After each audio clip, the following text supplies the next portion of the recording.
So I'm going to welcome everybody formally to this Best Practice Network Talking Leadership podcast series on a really fascinating topic around about customer service and customer excellence. I'm joined by Eric Perez. Hello, Eric. How are you? I'm good, mate. Thank you for having me. Happy New Year to you. And Also to you. got three fantastic guests who I've worked with before and over the last number of years and hoping to work again. And there would have been a slight international feel to today, but Paul can't quite make Singapore, but he's in Melbourne. We really want to challenge the role and the role of leadership within organizations around customer service, customer excellence, in terms of what their role is and then how they work within their organizations. So I'm going to do a quick round the table here. Paul, do you want to quickly introduce yourself for the audience? Yes, so Paul Schmeja is my name. My background's been very much in what you'd call traditional customer service or customer experience, starting with career in hotel management, which in the last decade pivoted into the pointy end of workplace and office customer service. I was part of a team that created a business called First Contact. And as the name suggests, we look after the first point of contact for premium office and corporate workplace environments, working with some of the big corporations you'd know in Australia, big banks, mining companies, communications companies and the like. And as you walk into their beautiful corporate head office environments, we take care of everything from the corporate reception, meeting room management,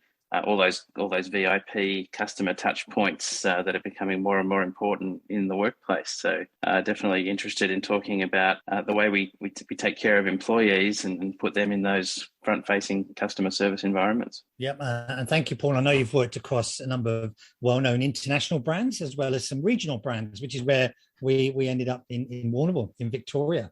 Definitely. All those many years ago. So, okay, Baris, your turn to introduce yourself. All right, I'm not on mute, so you can hear me? Yep. Thumbs up? Good. Wonderful.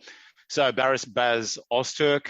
I've started after graduating from uni, social scientist. So I love human beings in social environment settings. So after I graduated, I started with Coca-Cola, then went to Telstra, then hit the jackpot with eBay. I was there for a decade with Gumtree Classifieds, made that a household brand. Off the back of that, with that courage, I had my hand at a startup, had 1 year runway, thanks to the wife. She's an accountant. She said, you've got 1 year to make this work. It failed. Then I became a customer experience product consultant for over a year, where I was actually consulting startups, local and international. And then actually ended up with a real estate software company for a couple of years. That got acquired by an American company. And now currently I'm actually a director of product, Department of Agriculture, working on this $100 billion target that we have for 2030 to turn our trade from 60, 70 billion to 100 billion by 2030. And my experience is across the whole customer experience supply chain. When you think about marketing, sales, support,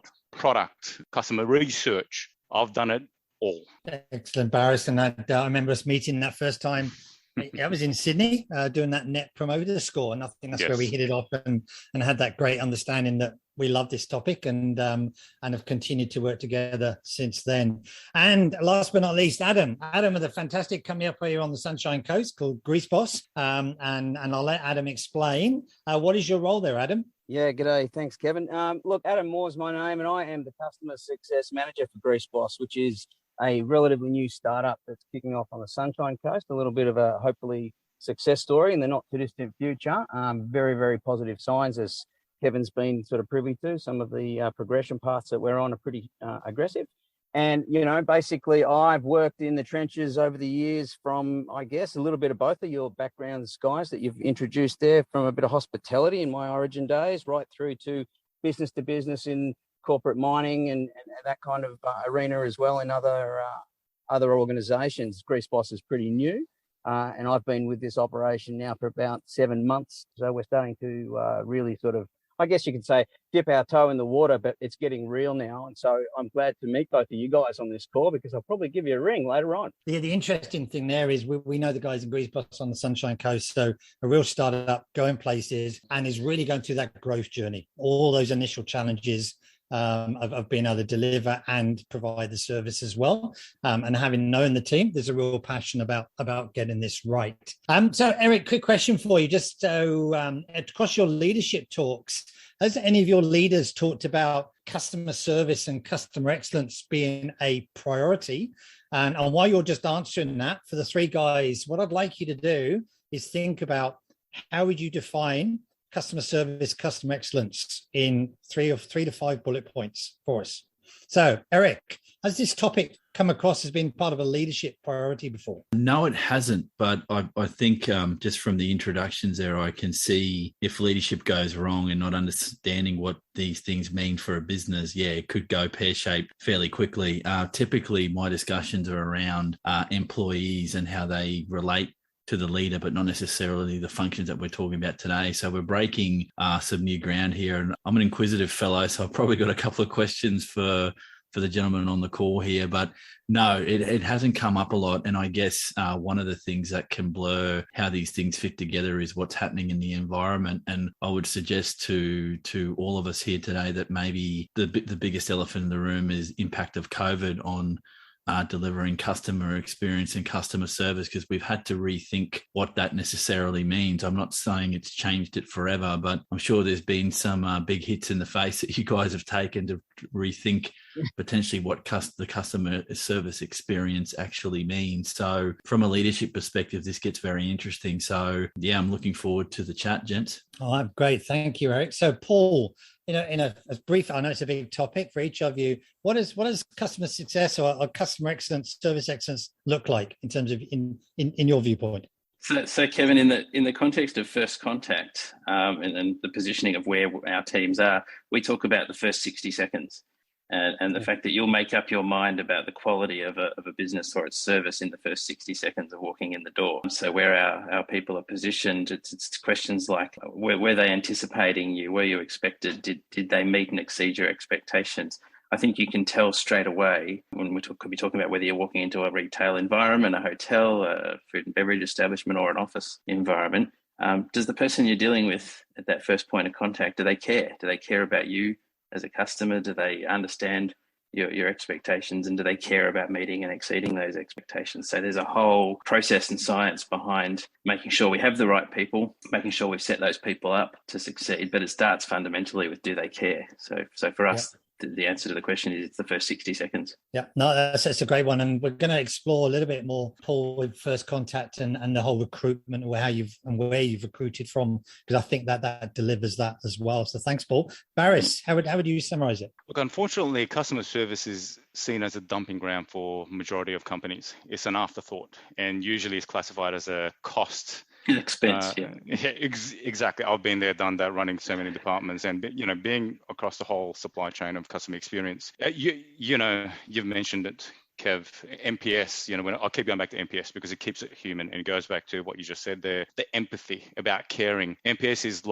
it's not that silver bullet. It's actually it's the pulse that runs through your company. It's that heartbeat that you need to keep in touch of, which will give you the signals to do the right things. When you think about customer excellence, it's about the customer experience through every touch point within their flow and how they interact with you. And customer service is seen as that retention layer, or that last-ditch effort to ensure that we hold on to our customers. And that's the wrong way to look at it. So if you want to think about customer excellence, you got to think about the whole touch points. When you're onboarding a client, when they start using your products, when they actually talk to you. And when they do contact customer service, it should be about, how do I enhance my experience with you? How can I'm using a part of your product, how can I actually attach B and C so I can actually have this greater experience that you're offering for me? That's what customer service, customer excellence is about, where the customer service team has actually become client experience managers, not how do I reset my password, Control-Alt-Delete, okay, the blue screen of death. No, those questions, those customer service people can be utilized much better to deeper embed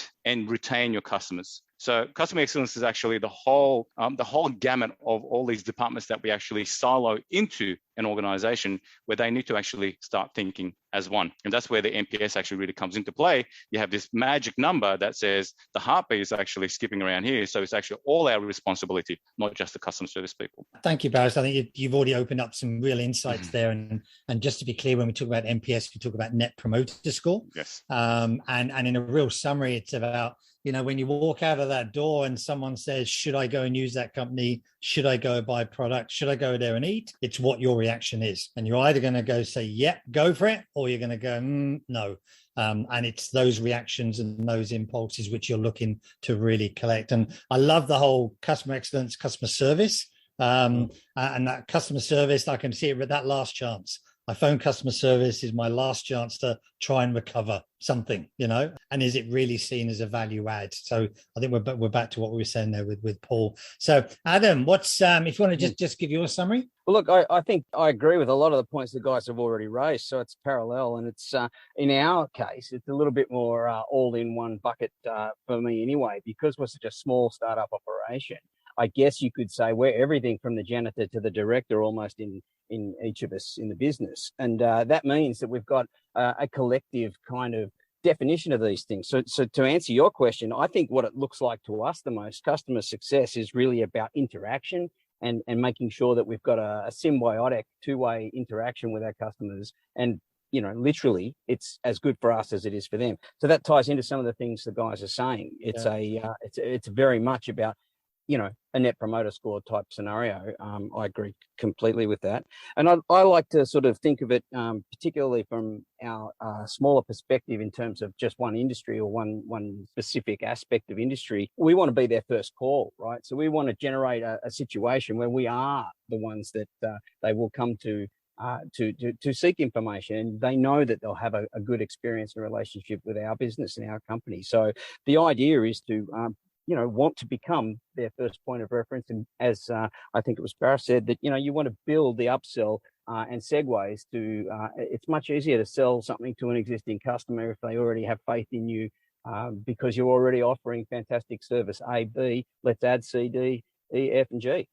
So, in a nutshell, I think it's about interaction. It's about being the first call for me. And, I guess there's, in my mind, a very clear benefit about having a very, very positive relationship through that whole process in terms of feedback and transparency, interacting with the customers and turning what some perceive as a negative into a silver line positive. And that's something that I think a lot of businesses miss. So it's easy to take something negative, turn it into a learning, and get better at what you do. That's probably. I think what's interesting. Yeah, that's great. I think what's interesting for me there, Adam, is, and I was now I know the team as well. I don't see many job titles that talk about customer success, which is what your role says. It's the customer success manager, and I think that implies something else and different. So I think it's there's a real interesting mix in that title you've got, and there's as you say, there's an implication that's there that hopefully you're building on, and I think is implied with everything that's going on. Baris, can I come back and explore an interesting one here spoke about that customer excellence being across the whole journey. So, and I think what is interesting now with technology, and you would know this with social media as well, that journey starts a lot earlier than what a lot of people, and can start a lot later as well, because now it can haunt you for years, Yes. in terms of where we're going. And there's been a lot of talk around, avatars and understanding your customer pinch point pain points. Have you got a couple of examples? Because I think it's one of the missing links that has come out of the last 2 years is our processes have been exposed badly in a lot of cases in businesses, right? The product may work, but how we've got there, how we've communicated with people, how we've dealt with supply chain issues. Now we've got, for example, it's the one I'm hearing a lot that's suddenly realized is not as good as it should have been. Is there any case studies or examples or things you may have done that can just reinforce how important that is for that whole process? When we think about the customer journey and the pain points, Google have done a great study, even 4 years back. We have the traditional customer journey map that you actually understand exactly how they're stepping through your company and understanding that. However, they've gone deeper and actually looked at those moments, because there's so much noise in our lives at this very moment. You get a ping from Twitter, then you have your emails, then you have, again, I'm totally into TikTok now thanks to my kid, and it's an amazing tool to actually play around the power around it. So the messages that you receive, these signals are actually vying for your attention. So the biggest point that companies need to understand is attention is the currency. Now, once you get the attention of your customer, engagement is where it becomes a key factor. Yes, again, I'm a product manager currently, and I'm building products for the Department of Agriculture. Understanding the people, you mentioned avatars there. When you think about this is the thing that we need to step back as well. Advertise desensitizes the people that you're actually dealing with. It's the humans that we need to look behind. So in this example, when you think about what Google have done, they looked at moments, those magic moments on how information is being shot at you and the signals that you actually need to derive. And those signals actually, as a customer, allow you to make a certain decision to engage with the company. But they're collecting this information well before they land on your page or land on your, let's say, marketing landing page that gets them to actually act on something. So again, the process needs to start at the very beginning on how you build your product. Again, when I think about product, it's about how you build, how you deploy, and how you maintain, and how you actually iterate on that product to actually be better as it is, product or even a service. Now, once that is out in the world, then you have the marketing department, the customer service department, the sales department to actually ensure wherever the signals are, where your customers are, where your user segments are, you need to be present with them. I think Adam mentioned it, having that intentional conversation with your customers. You've asked for a specific case study, but I've actually gone quite broad, touching on Google, touching on the experiences that I've had with startups and also now even a government organization. What's really important for all of us to understand is if you want the right behavior, you need to actually look at the social psychology behind it. To get the right behavior, you need to understand the motivations of your customers, and you need to actually understand what their abilities are. Again, we refer in the product world what we call jobs to be done. People hire you for your product. They hire you for your product. They pay you for your product. So you need to be able to cross those intentions and then placing the right triggers in place so you can actually engage effectively. So that's around positive psychology and understanding what those touch points are, not just in a customer journey map, but understanding that experience even before they hit the ecosystem that you've created for your product or service. Been sitting back trying to make some connections here, but the thing that stood out when we first started talking was that what you gents do for a living is considered a cost to the business. Now, from a leadership perspective, is it that, and I'm not going to say all leaders have this as a deficit, but is it because leaders in organizations, be they corporates or startups, are not sure about the dimension of the customer? And when you talk about social media and engagement and trying to understand the motivation of your customers, that it's so potentially esoteric that they can't put their finger on what that is. It's easy to lump it as a cost so they don't have to worry or think about it. Does that ring true, or am I off the mark here? Yeah, I think it starts right at the top of the organization at the CEO level, and I think it comes down to vision and values. I love to talk about companies like Apple. Kevin knows that. I'm a fan. Yeah. But there is an absolute culture within companies like Apple, which is actually based on the Ritz-Carlton Hotel Group, which is all about empowerment.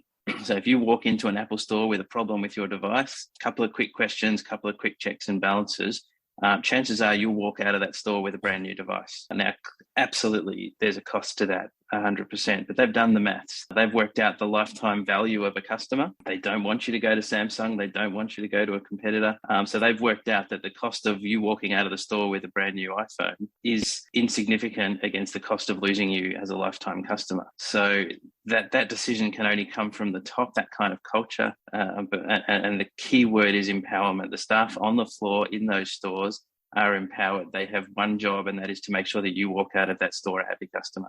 And can I just build on that, Paul? And I know I can see Baris nodding, and I'll come to Adam as well. There is, we mentioned about that motivations and moments from a customer and that behaviors. Paul, because you've got a very particular focus, and we know this because we worked together on this from the first contact, you've also really focused on your team and your people here.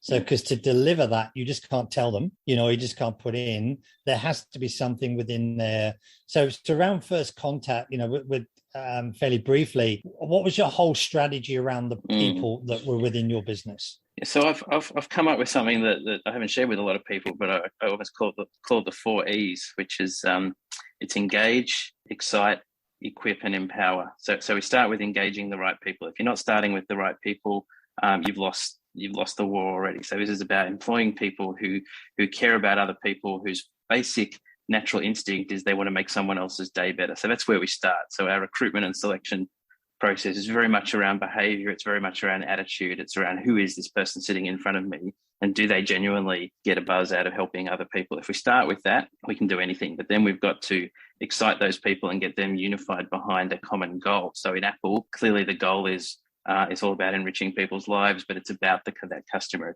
experience. It's about creating an emotional connection with the product and the service. So you've got the right people, you've got them excited behind what's the goal, what we're here to do. We've got to equip them. We've got to make sure they've got the tools, the technology, the training, that nothing's going to stop them from providing those ultimate customer experiences. And once you've got those three, the final one's the most important. It's empower them. It's get out of their way and just let them do it. So within certain parameters, brands like the Ritz-Carlton Hotel Group actually empower their staff to spend up to $2,000 on anything that will either build customer loyalty or enhance a guest stay. So they can use their discretion and do certain things that are available to them to enhance a guest stay and build that long-term customer loyalty. So that's the 4-step process that we use in First Contact. We get the right people. We make sure that we've equipped them with the tools, the training, the equipment to do their job. We empower them, and we get out of their way and let them do their job. That's fantastic. So, Adam, I want to come back to Grease Boss now because there's part of, and I'm really building on this because I think it's real critical in terms of, because it's getting out of your box, getting out of your business and really understanding what's going on outside and almost inverting the triangle or inverting the circle and putting the customer and the employees in the middle and everything else, because if those two aren't right, it don't happen. Because you're, a couple of things. You're a startup. You're a very good startup that's going to go places and go global. You have some issues with regional and accessibility because you're supporting mines and all that type of thing. So what's some of the things that Grease Boss are doing? Because you just can't sometimes get in the car and deliver or even get on a phone and talk to someone. So what's some of those key customer success things that you're driving at the moment? Well, it's basically a new world, isn't it? Right, guys? Everything's digital, right? So we've had to pivot very quickly, even though we prefer to do many customer visits face to face when there's let's say a physical requirement. We've had to pivot and design the entire product around the basis that it's a heavy, remotely accessed and remotely assisted support equation these days for obvious reasons. So, at the end of the day, that's not a new thing. I come from a background where I was already doing that before it was kind of required for my personal background. But it's just fortunate that I've already got that mindset from the outset with Grease Boss, and that's sort of how we've already shaped the landscape. So the idea is to be able to remotely assist and scale as much as we can. That doesn't ever delete the need for site visits, but it minimizes it. And it means that, you can focus on the really critical ones that really require a presence. And I guess, along the lines of product development, as we go further forward, we can develop even more so along those lines, move towards, other new technologies that are out there now, like, augmented realities and things like that. So, there's a lot of tech that comes into our world as it happens that just plays to our favor, but definitely I would say that's probably the biggest thing there, Kevin, is that it's, to try and make ourselves as, I guess, remote-based as we possibly can.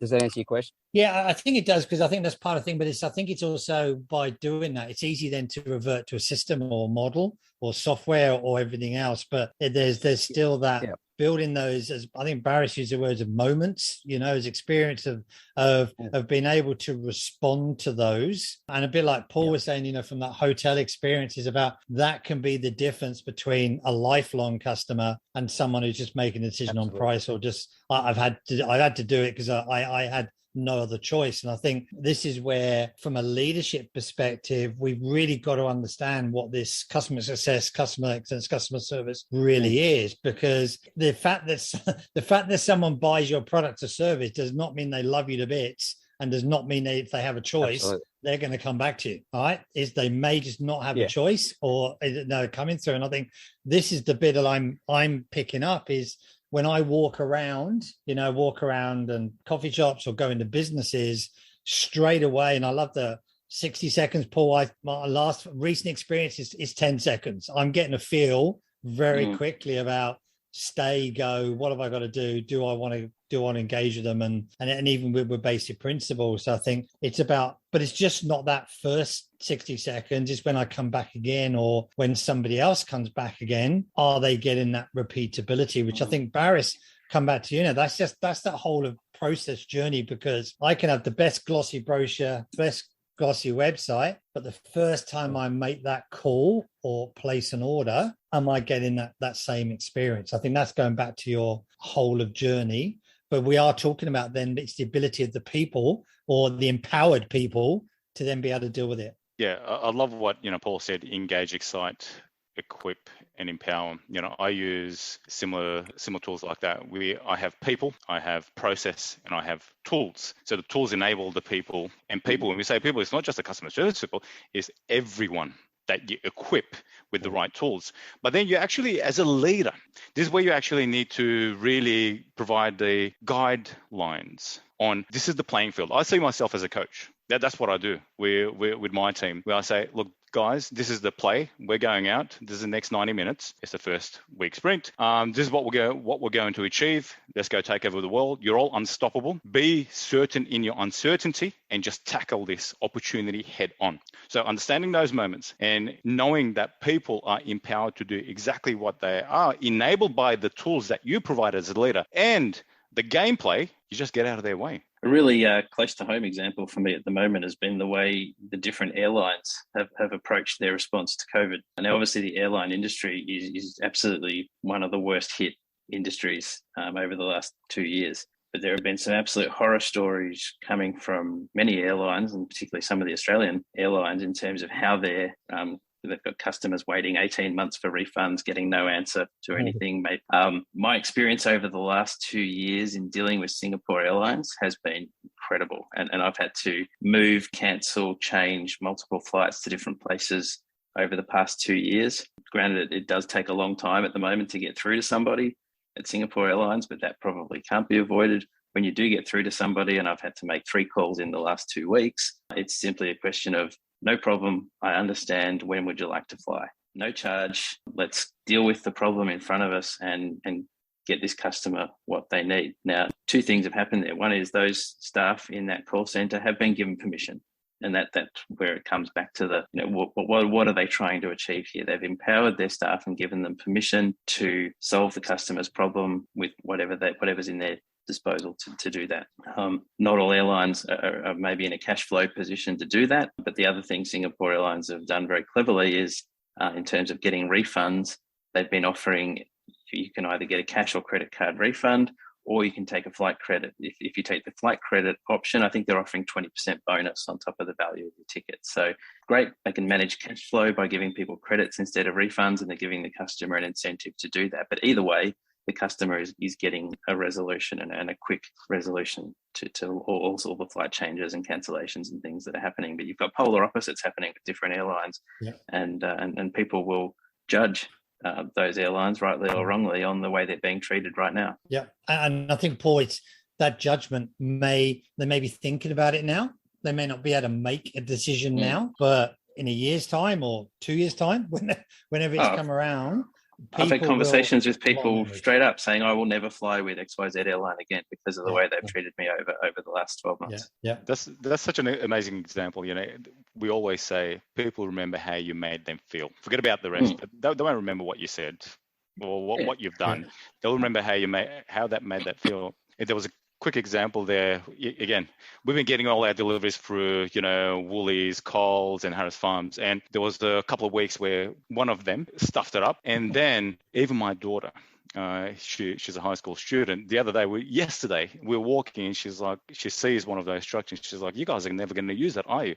We're like, we will never use them again. However, the amazing experience that we've had with Harris Farms, I'll go to town with, advocate for them every single time. The way they deliver, the way they replace product. If the product is not in the box is crushed, they don't even ask for proof most of the time. That's an amazing experience. So I would choose Harris Farms head over heels over the monopolistic, duopolistic players out there.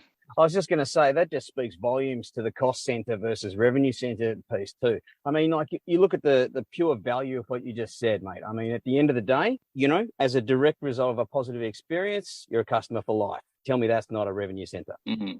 Exactly. And a direct flow onto that with the Singapore Airlines example, again, I received a beautiful email from them just a couple of days ago saying, we really value you as a customer. We really appreciate the fact that you have taken a couple of flights this year. We are going to extend your gold status membership for another 12 months. Here it is. Now, that has cost them absolutely nothing because nobody's flying anyway. So the cost of extending everyone's status membership to the airline is almost negligible. But the value of at least saying to a customer, hey, we value you, we've taken the time to write to you, and we're going to extend your status for another 12 months.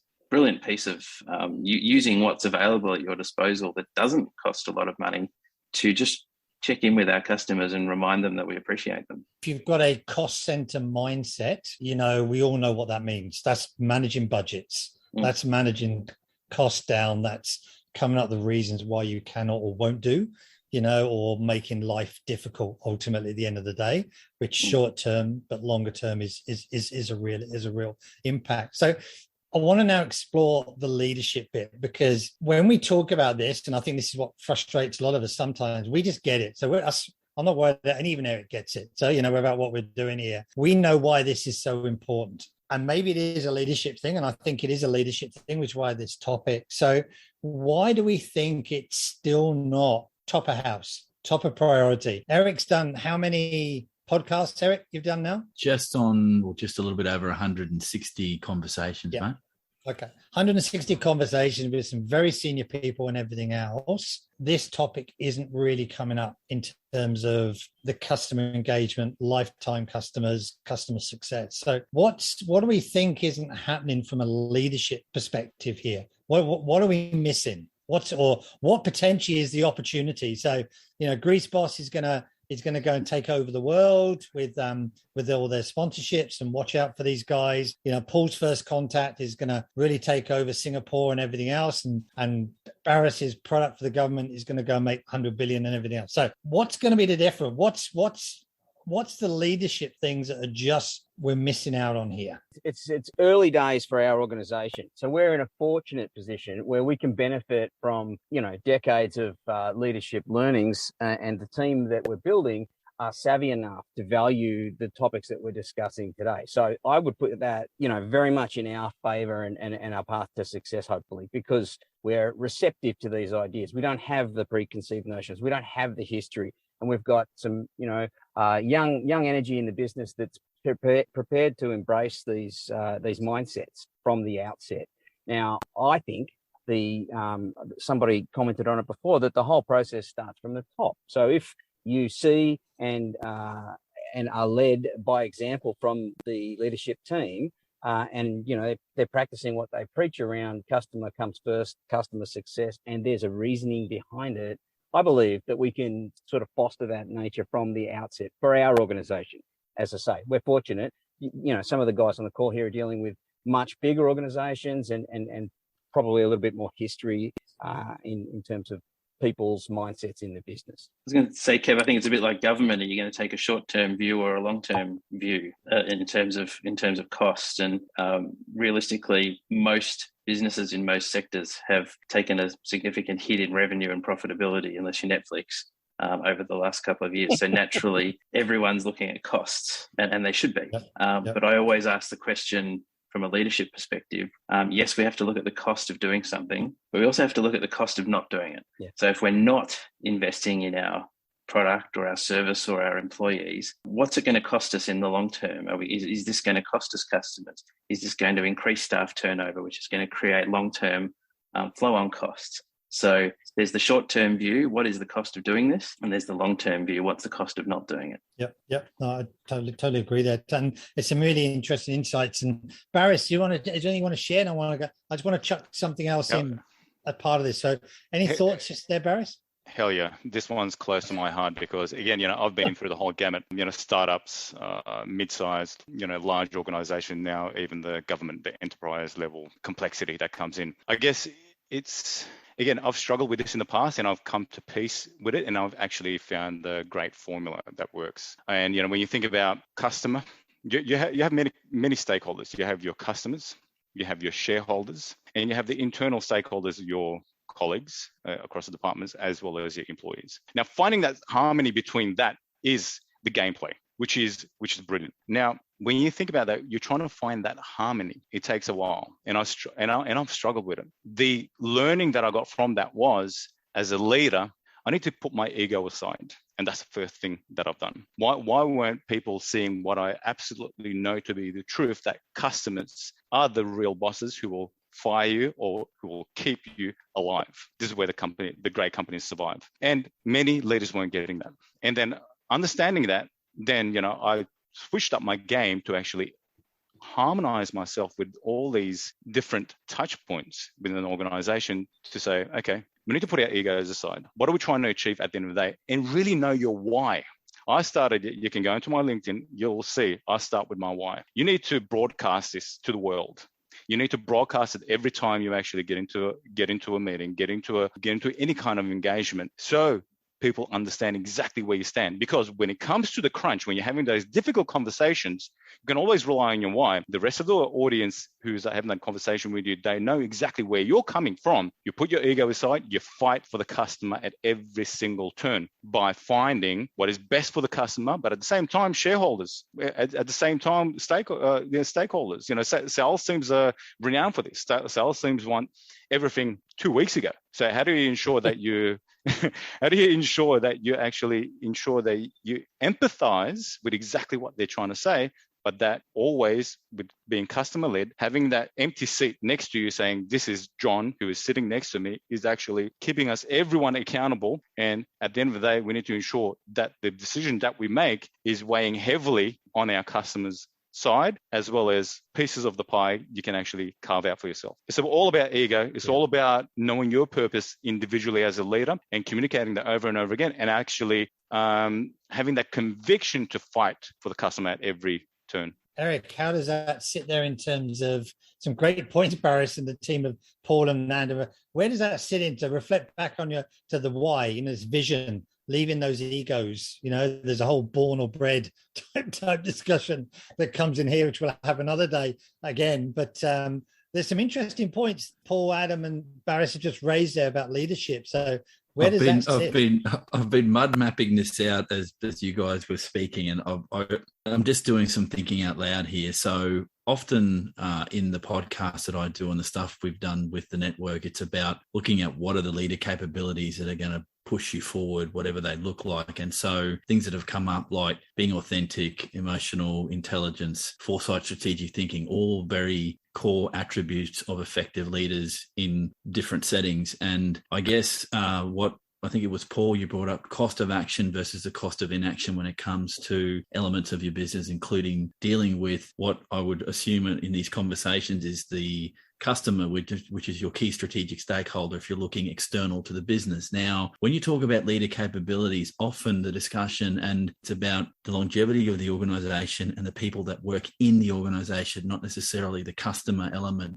How that fits into models of leadership is, I think, often not discussed well. I know that they exist, but it's not core business when you're talking about leadership and leadership outcomes. And then if you look external to the business, you've got customers, you've got government, you've got competitors. And I think in that environment, if you believe your customer is your strategic stakeholder, either they are or they aren't. And that makes a difference to what are you going to put as energy into making sure that you deliver for that person. Now, if you think of leadership as a continuum where you've got those that are setting culture and leading the place to those that are on the front line, how do you marry the two up so that the leaders that are a few degrees removed from the customer understand that the longevity of their business counts on having repeat customers and building a customer base? So I think that's where the discussion is left. That's the feeling I get. And this is first view of this for me, but I think where you put the customer in your leadership model, then what does that mean for the people that interact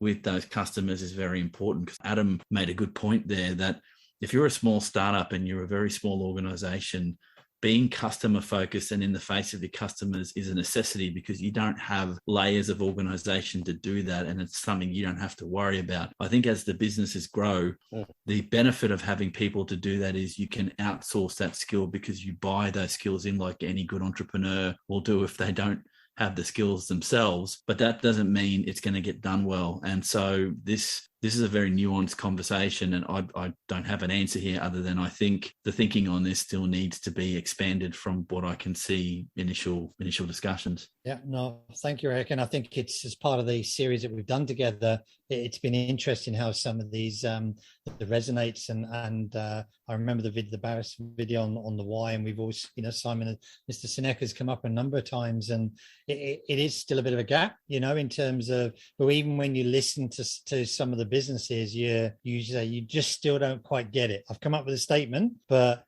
is it authentic? Do I believe, I'm at the center of this? Do I feel it's really important in your day to day? And this is where our people know it. I mean, we talk about, Adam, you've all said it, it's about the leader walking around, and we may have had that great session, but the time when I have to make that decision, or you make that decision on behalf of the business, do I back you? Do I support you? Are we committed to that process? And I think, a bit like you said, Eric, and with Adam with the startup, which is why it's fascinating to have Adam's insights here, and I know Paul and Baris have been through it. You know how critical having that customer success is, and then coming back again, because that starts to create your cash flow. But there becomes a point where if you're not careful as a leader, it slips off the radar because everything else takes over. So I think I think that's where a lot of businesses got it wrong. Yeah, I think on that, especially in larger siloed organizations, it really comes back to that top-down approach. And you look at the world-beating organizations in customer experience, it's about that great saying, if you're not serving a customer, you're serving someone who is. So if you're in finance or HR, it's the best leaders in these organizations that are getting it right have managed to get that message across all functional areas, that even if you're not directly serving a customer, you're still involved in the process of serving a customer. And that should be at the core fundamental of decision making throughout the entire organization. But that can only come from very strong leadership, where that is a core principle and a core message that goes through all departments. And I think it's go on, Baris. No, Kevin, both, Eric was, again, thinking about examples, and also Paul, that strong leadership. Again, what I've noticed, when there is a lack of representation of each customer journey point when you have a leadership meeting, when you have that leadership, the board that you create has to have a balance of every department being actually represented, so the voice can actually be heard. Practical examples that I've implemented in the past to ensure that all the leaders are actually walking in the shoes of our customers was utilizing every single month. There used to be MPS detractor callback sessions, where it will be open sessions for a week, where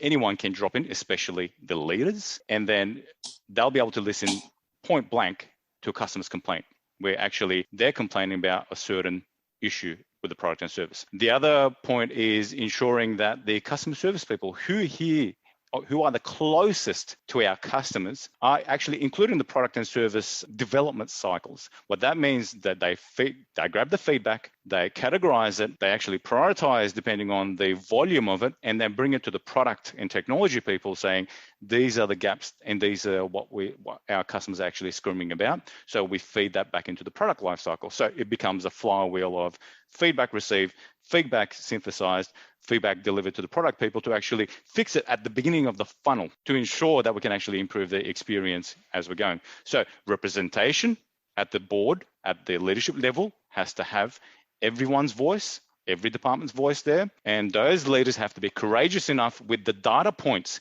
that is collected from the customer service people, that is collected from the sales people who are having these conversations with your customers directly every single day. And then those data points are actually fed in to decision-making model, where you have what we call product councils, or some companies call them steering committees, where the leaders who have heard it from their employees and hear it again at these, let's say, monthly steering committees to say, okay, guys, this is what we have, this is the data, and this is how we're going to actually approach it, with everyone's voice heard. Yeah, I think it's interesting, Adam, I don't have anything to say, but one of the things I've pulled out from there is that willingness to hear the hard news, that willingness to go and get it right from source, and whether that is, Adam, you going out to one of your might and just physically saying, I'm going to show you exactly what this is, and you're going to have to listen to and I think listening is the key phrase there, because I may be talking about X, but in reality, it's impacting me in A, B, C, D, E as well. So it's that empathy and that understanding of the whole issue and the whole context, just not treating it as, oh, I've logged your response, here's a number, we'll get back to you, and we value your service, we value your feedback, but thanks, we're not going to do anything with it. And I think it's one of the things, I think it's that getting used to, it's okay. You want people to give you feedback. You want this. Sometimes having that negative or that challenging feedback means you're testing the system, because it means you're testing where it's going. So we always used to talk, we had a great presentation from a large corporate, a couple of years ago at one of our summits, where he was saying all green is bad, right? All green is bad. You are not using this right. You're not getting the right feedback. You're not measuring the right things if I do not see some red on it, because it means you don't understand fully what is going on. Sorry to interrupt. Is it a function that most human beings, whether you're in a leadership role or not, you don't want to get bad news, or you don't want to get feedback that upsets the apple cart? Because I guess as human beings, I'm trying to be fair income here. And if you don't agree with me, please shoot me down on this. But I reckon the innate human position on this is that if you got in your mind that your product is awesome or the service is awesome and someone comes back with negative feedback, I think it's human nature at times to go, maybe it's a problem with the customer, not me. And I think that attitude is a little bit too pervasive. I've experienced it myself. I won't mention the businesses I've dealt with that have done that, but I've felt as a customer at times, or maybe it was my fault and I put too much pressure on the person delivering the service or giving me the good. Now,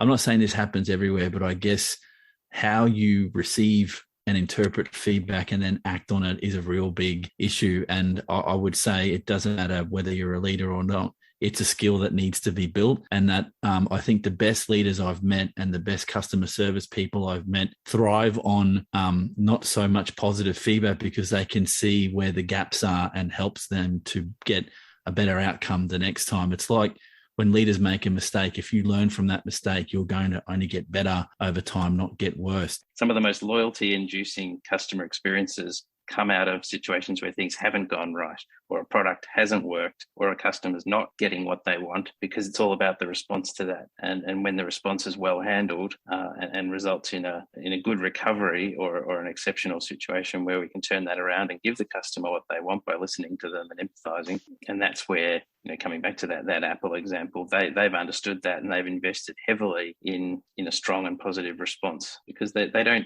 not under any illusion that every product they send out is 100% fault-proof. Eric, it goes back to what you were just saying, okay, leadership. It's, majority of leaders now lay on the lip service of courage, authenticity, vulnerability. The real practitioners get comfortable with failure. The real practitioners understand the human psychology and understand the human psychology from their own reflection. It's like being self-aware. I'm a human being. I know I have needs.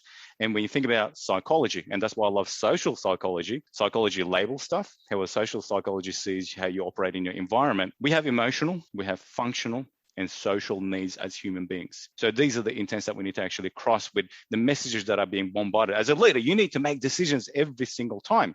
So what people label as problems, again, as a leader, I actually say that's not a problem, it's actually an opportunity. There has been a kink in our armor in this customer experience that we're trying to provide for the world with our products and services. There's a kink in our armor. I create mantras around all of this to say, we're tackling an opportunity. Understand the situation. After you understand the situation, I want you to come up with a hypothesis. I'm going to give you the guardrails to experiment the hell out of it. And I expect you to fail 80% of the time trying to solve for that opportunity so we can improve that experience with the feedback loop that we've created. So you can really tell when a leader is a true, courageous, vulnerable leader, when they can actually take it on the chin and say, yeah, okay, that actually makes sense. We stuffed up there. How can we actually soldier on? I think it's an interesting point, and we're just coming to so nearly on the hour. So with Adam, I suppose that learning cycle, and I think we would have been born through it, but you must be going through it now, is so critical to, especially in your startup phase, to be learning agile, taking on board things that are going on, reacting the right way to the customer.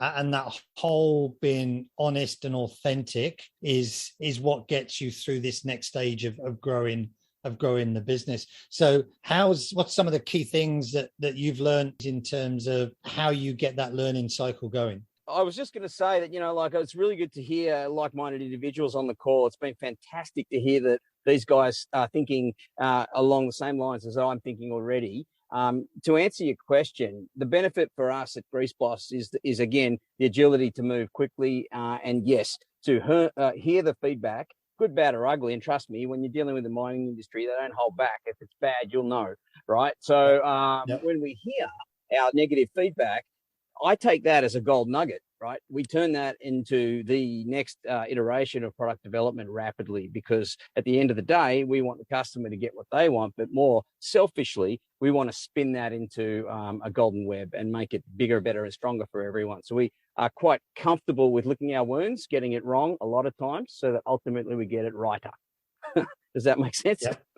Yeah. No, that makes sense. That makes sense. Just from this conversation now, what's some just couple of things that really resonated with you? And I'm happy here whether it's just reconfirming what you're already saying. So one of the big things we want to get away is takeaways here. So when people are listening to us, what's the sort of key takeaways that you would be offering back to this audience? For me, and just while you're thinking about that, knowing the experience and working with Paul and Baris and with Adam more recently, I think you've uncovered some great things here and some great thoughts. Paul, I love your 4 E's, without stealing too much thunder. The moments, Baris, that whole real understanding those real critical moments and understanding what motivates your customer and your employees. It comes out from there. I love the customer success iteration, because it puts the customer in that terms of where we're going, and that whole how quickly we make decisions. I think we do it in a day-to-day life.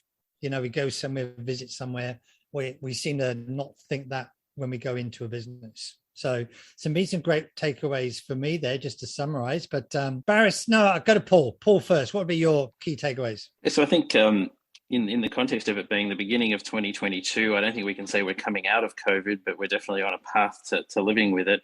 So the question of what's going to get you back on a plane or back into the office or back into a shop, and the key word is experience. We've got to be building and delivering experiences now that are going to draw people back into these places, and that's going to come down to those top-down decisions about what kind of environment are we going to create, what type of response are we going to create, how are we going to take care of people, and make them comfortable. So I'm happy to leave it at that. No, that's great. Adam? Yeah, look, I mean, I think the greatest takeaway for me is to encourage businesses not to be afraid of failure, to embrace failure and turn it into a positive. I really believe that's super powerful item in the quiver. There's a lot more to the puzzle, of course, but, at the end of the day, it's easy for me to say because I've got a lens that's relatively focused. And I think at the end of the day, I just want to be treated a certain way as a customer. And that's the way I look at every interaction. How would I like this to go? And if you sort of break it down to that, it's not that hard, is it? No, that's a great point you made there. Baris? For me, it's always about keeping a human.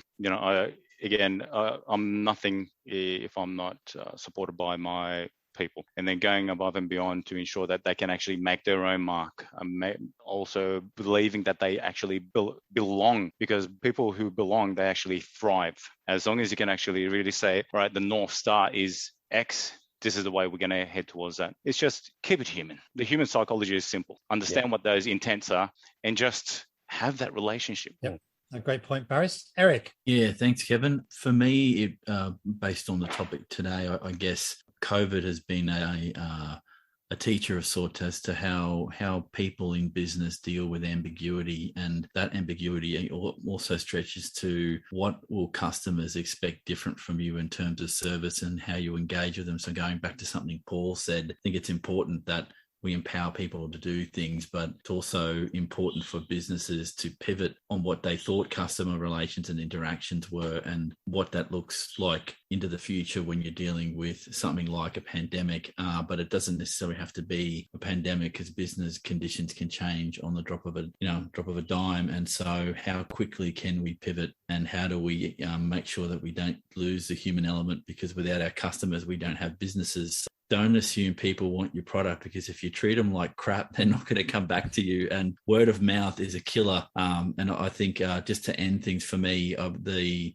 people that I've met in my personal journey as a leader, but through conversations like this in the consulting game will tell you, don't make assumptions. And when you do, that's the end of your business. And so I think constantly coming back to the purpose of what you're trying to do with your customer is an important leadership trait. And I think there's a gap there that we could keep talking about, and I'd be real happy to keep the conversation going. So thanks for the opportunity, gents. This was good. Oh, well, thank you very much. And I think this has been a great start to 2022 as part of our Best Practice Network Talking Leadership podcast series, talking about customer experience, customer excellence, and customer success. So can I thank Paul from Melbourne, hopefully Singapore soon. Thank you very much. Thanks for having me. And Baris, we look forward to seeing you up in Queensland. Can't wait, mate. Yeah. Can't wait. And Adam, Grease Boss, I think we're going to be catching up during the year anyway. So thanks for your time and appreciate your insights into your startup journey. No, thank you, Kevin. Guys, thanks for having me. Nice to meet you all. Go out there and make sure your customers succeed. What a great way to end the podcast. Thanks so much, guys.